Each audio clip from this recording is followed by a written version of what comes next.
Hello, I'm Jonasz Rawiński and this is Military Mind. Armed conflicts, defense and security, land, sea and air. We've got you covered.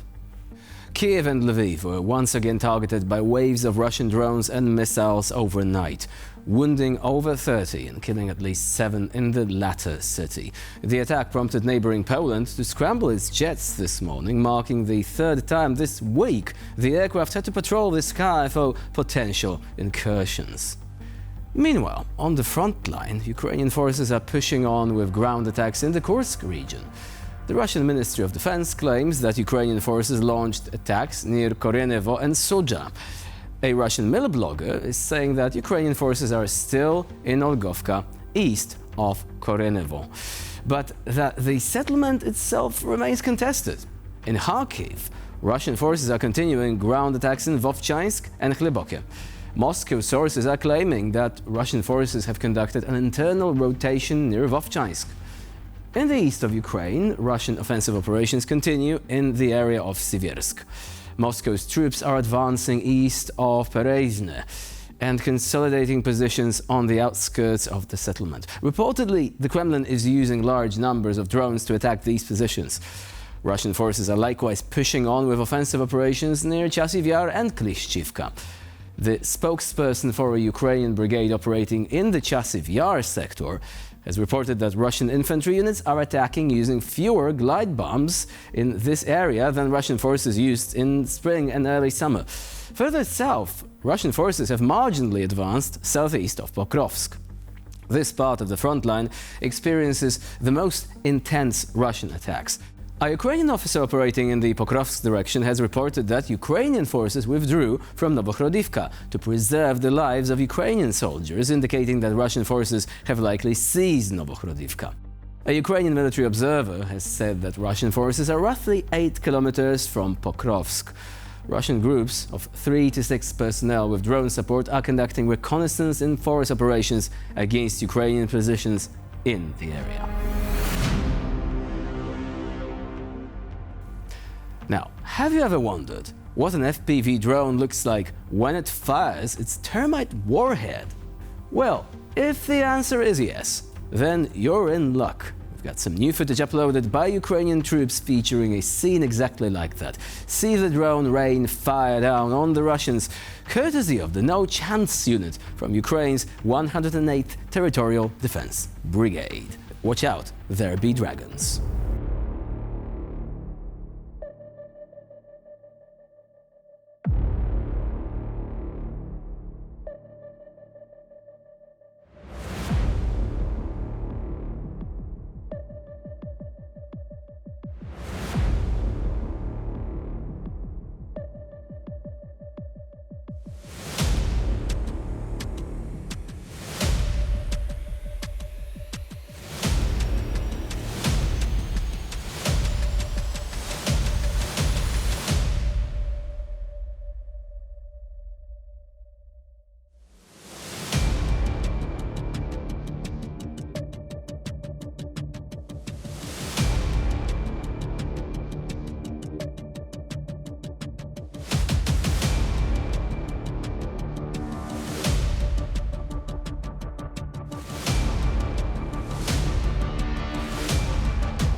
And I'm quite sure at this point you're expecting a Game of Thrones reference, but I'm not going to be that cliched. Instead, are there any metalheads in the comments section?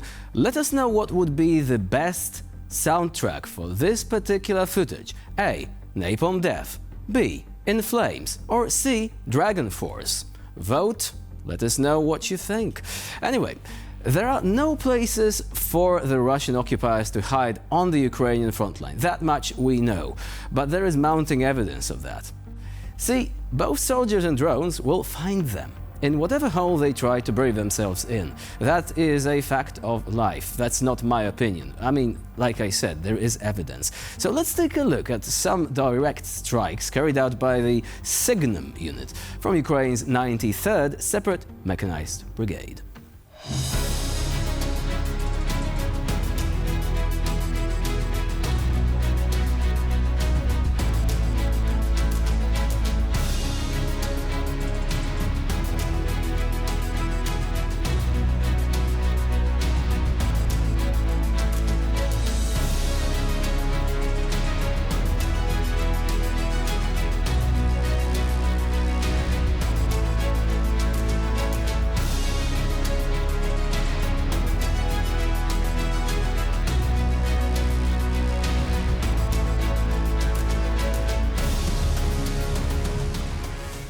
I mean, there are ways to avoid being killed or injured by a drone on the front line.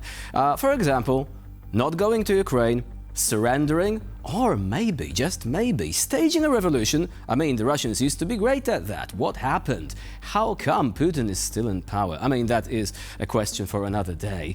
To close out today's episode, here is footage from the 4th Rapid Reaction Brigade, Rubish. See Ukrainian soldiers clear out trenches and disarm a Russian assault group in Luhansk's Makiivka district. One Russian was eliminated, and the rest were captured as POWs, which, to be fair, is probably the best thing that could have happened to them in this war.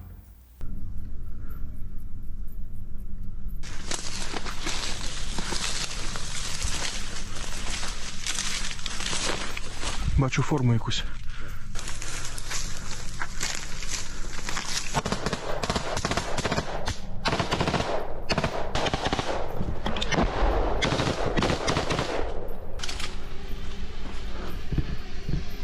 Раз.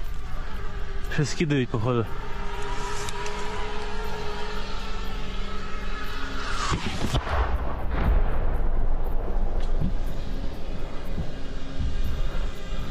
Да.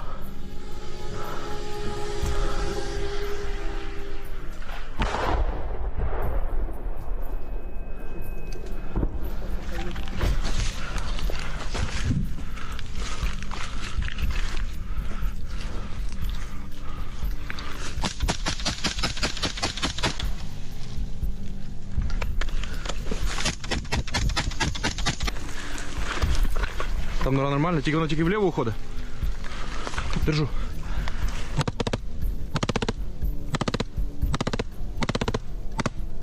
Міняй. Держу.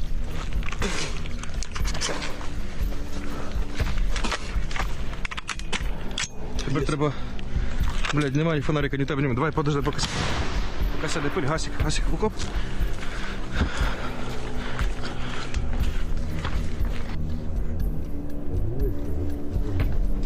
Я чув.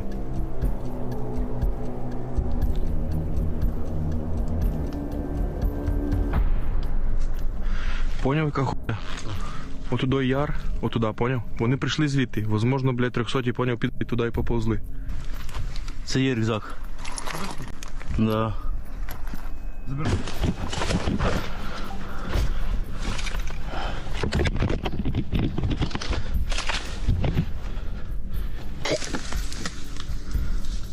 Ты земли нажал, у тебя зубы черные нахуй. Я знаю. Че, решили сдаться? А? Умирать не хотелось? Я стрелять-то не хотел. Но стрелял? Без единого выстрела. Хто із вас гранати бросав? Стріляли, бо магазини смислі? були неповні. Нет, вот мы сегодня утром зашли, вот мы без единого выстрела сдались. Я, блядь, розгружав, блядь, 2 автомата, блядь, магазини були неповні. Я не стрелял. Три клянусь. автомата я розгружав, були неповні магазини. Клянусь, я не стрелял. Подходим сюда. На меня. Плюсики бегом, рывком. Плюс, Тривай, Богдан. плюс, медики виїхали. Виїжджають уже. Плюс. Дивись, носа забирають сразу, і тут ще є один пацанчик, в нього з уха кров хуяра, він теж їде на евак сразу. Плюс, конечно. And so another episode of Military Mind comes to an end. Next deployment at the same time tomorrow. I'm Ina Shravinsky. Bye for now.